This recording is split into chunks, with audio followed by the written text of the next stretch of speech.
Úcta k šedinám seniorov je každoročne symbolom mesiaca október. Aj v Sobranciach je to mesiac, kedy sa výraznejšie ďakuje ľuďom, ktorí obetavo pracovali pre toto mesto, ktorí v ňom našli domov i priestor na svoje aktivity a dodnes sú veľkým prínosom pre všetkých. Divadelná sála v Dome kultúry sa na konci októbra stala miestom naplneným životnými skúsenosťami a múdrosťou seniorov a zároveň vďakou mladšej generácie. Keď sme mohli aj takto ukončiť v podstate tú plejádu tých stretnutí s našimi skúsenými spoluobčanmi, ako ja ich rád volám, tak ako inak, ako takým spoločným stretnutím, takouto mestskou akciou, kde sme im zabezpečili program, kde sme im zabezpečili trošku možno niečo pre chuťové poháriky, kde sa s nimi vieme stretnúť, kde sa s nimi vieme ešte znova rozprávať a podeliť sa vlastne o naše starosti, ťažkosti, radosti.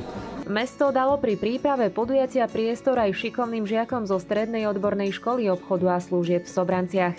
Pod vedením učiteľov pripravili pre seniorov sladký darčekový balíček, ktorý poteší nejeden maškrtný seniorský jazyček. V dnešnej rýchlo meniacej sa spoločnosti je dôležité nezabúdať na základy, ktoré nám umožnili vyrásť a formovať naše hodnoty.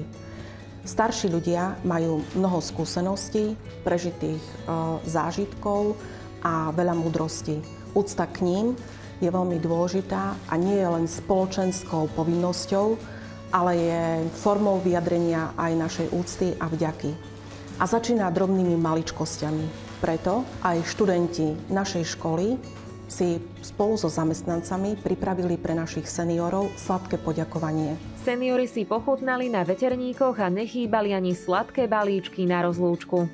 Je to také milé, keď sa môžeme stretávať a dobre by bolo aj nie len ten mesiac úcty k starším, ale že by sme sa mohli stretávať aj častejšie. Program bol fantastický, veľmi sa mi páčil. Mám v ňom svoju vnúčku, Soničku, takže som veľmi rád, že som sa zúčastnil a prajem príjemnú zábavu. Dneska sme sa zúčastnili krásneho podujatia z príležitosti Mesiaca úcty k starším. Ďakujeme všetkým, ktorí to zorganizovali. Bolo to veľmi krásny program. Účinkovala tam aj moja vnúčka, tanečnica, je naša budúcnosť. Pekný program. Tie naše deti ani same nevieme, čo v nich je. A je to radosť počúvať a pozerať sa. Človeku sa slzy tisnú do očí, jak je to pekné. Ja nemám už také vnúčatá, hej, ale teším sa so svojimi kolegami a kolegyňami. Teším sa s nimi. Myšlienka venovať mesiac úcty starším sa zrodila v rámci rôznych iniciatív na celosvetovej úrovni, aby sa zvýšila informovanosť o význame staršej generácie. Október bol vybraný ako vhodný mesiac, pretože symbolizuje jeseň života, podobne ako jeseň v prírode.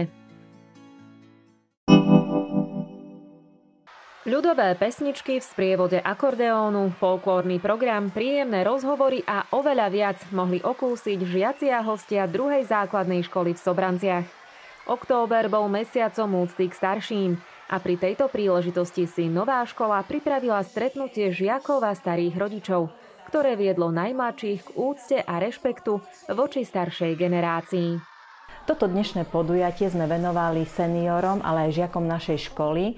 Je to vlastne v rámci tradícií Mesiac úcty k starším.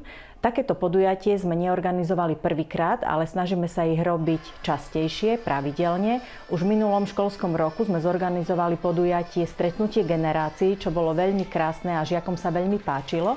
A preto sme teraz trošku tento formát obmenili, ale taktiež sme si pozvali Sobrančanky, ktoré nás potešili piesňami folklórnymi, ale takisto nám dali nejaké rady a nejaké spomienky, ktoré zažili v detstve.